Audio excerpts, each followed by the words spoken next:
The Fat Doctor, formerly known as FatDoctorUK, is an interesting person to say the least. They're a bona fide medical doctor, although from what I understand they no longer have a license to practice in the UK, but they circulate misinformation like a fire spreading in an oil field. For example, they claim that calories in, calories out, or CICO, is a load of bullshit. Let's see why.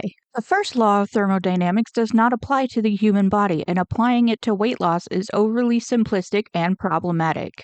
Wrong right off the bat, because the first law of thermodynamics does apply to human bodies. This law states that the change in internal energy of a system is equal to the net heat transfer into the system minus the net work done by the system. This is also known as the law of conservation of energy, meaning energy cannot be created or destroyed, only transformed from one form to another. Basically, we can't just make energy out of nothing. In terms of metabolism, we eat food, then that food turns into energy for our bodies to use to maintain our bodily functions, such as temperature and movement. In this sense, we aren't creating energy out of nothing.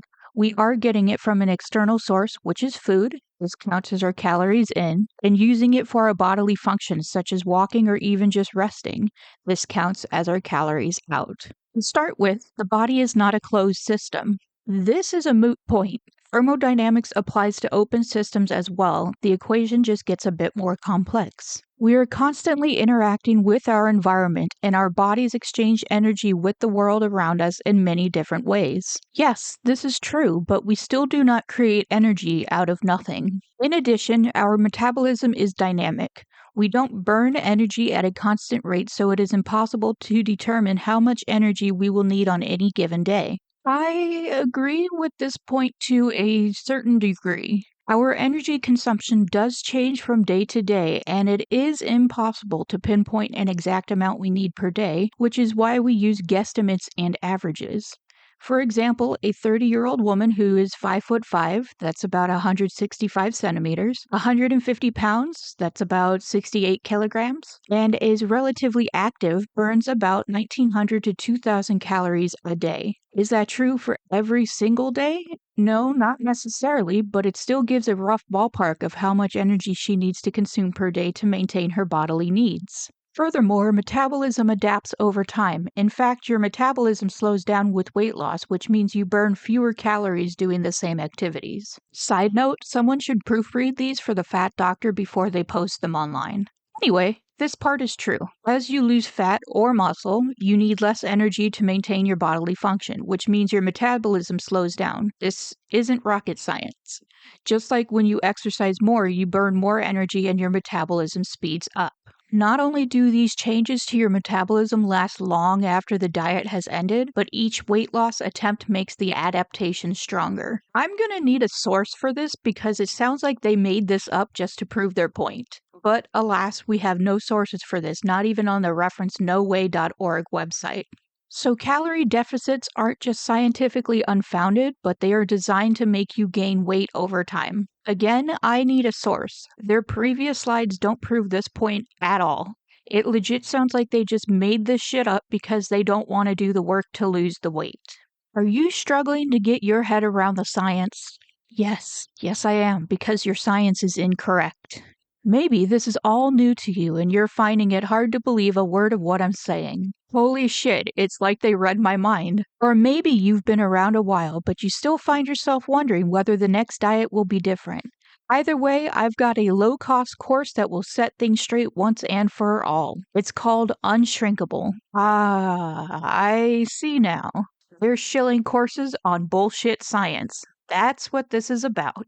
Well, that was fun. Let's look at some other misinformation. Here's a fun one. Weight loss doesn't improve your long-term health, ever. I would like a source for this, but as we see in their description area, they say they don't have to cite their sources because it is their Instagram. They also tell us, if you think you know more than me, then more power to you, but it's not my job to persuade you I'm right. That's exactly what your job is. You are the one trying to sell us this as fact, and you should have your sources on hand to prove your point. They continue, the evidence does a good job of that on its own. What evidence? They don't share any evidence with us, so what evidence are they on about?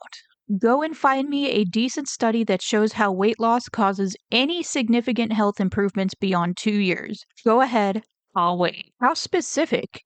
Also, why do I have to go find a study for them when they're the ones trying to prove a point? That's counterintuitive.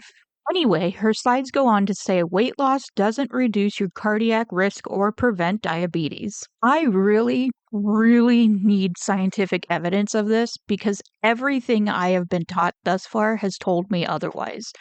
But again, we have no source for this. And a quick Google search gives me tons of research that indicates the opposite of what is said here is true. Weight loss doesn't improve joint pain or osteoarthritis. How does weight loss not improve joint pain?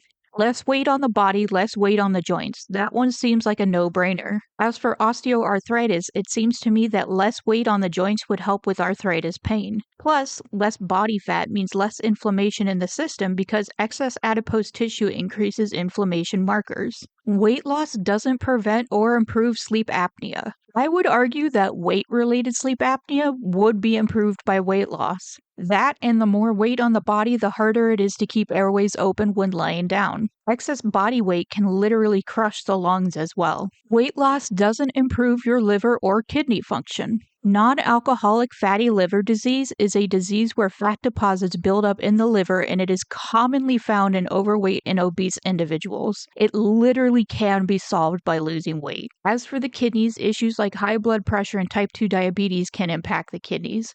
Losing weight can help both of these issues, which in turn can help the kidneys function more efficiently. Weight loss doesn't reduce your risk of cancer, neither primary nor recurrence. Excess adipose tissue is hormonally active and raises rates of certain hormones in the body, such as estrogen. The excess of these hormones are linked directly to certain cancers, so yes, losing weight can reduce the risk of cancer. Weight loss prior to surgery doesn't improve outcomes. Excess body weight can impact anesthesia administration as well as make it difficult to manage the airway while the patient is knocked out. I believe there is also more of a risk of post-surgery issues such as blood clots and infections in obese individuals. Don't believe me? Join the No Way program and prepare to be amazed. Speaking of the No Way program, I looked at the No Way website and it suffers with the same issue that the Fat Doctor's Instagram does. It lacks sources. On the evidence page, they cite sources in text but fail to provide APA or MLA format of their references, making it difficult to figure out what study they're actually referring to. For example, here they reference Hardy et al. 2012, but if you look it up, the first study that comes up is an archaeological study that has nothing to do with obesity and PCOS. This could have easily been clarified by adding an APA or even MLA, although I believe APA is preferred, reference section at the end of the webpage. Alright, let's look at one more post. What I tell my patients. Hopefully you aren't telling your patients anything because you aren't a practicing doctor. Weight is not a reliable indicator of health or well-being. Evidence-based, not weight-based. This can be true for some skinnier individuals, but you can absolutely tell if someone is unhealthy when they're overweight or obese. Excess adipose tissue wreaks havoc on the body via excess inflammation and hormones, not to mention it suffocates organs. We can work on your condition without considering weight loss. I think this is a fair statement to a degree. Certain conditions are because of weight, and weight loss should be the prescription, but I do feel that too many times doctors just write off fat patients and prescribe weight loss without taking into consideration other factors. I think doctors should take the time to listen to patients and explore all reasonable options of treatment. For example, if an overweight patient complains about knee pain, not only should the doctor look into something like a tear or an injury, but they should also suggest the patient lose some weight to see if that helps. Your symptoms deserve investigation, not weight loss advice. My statement previously stands here as well.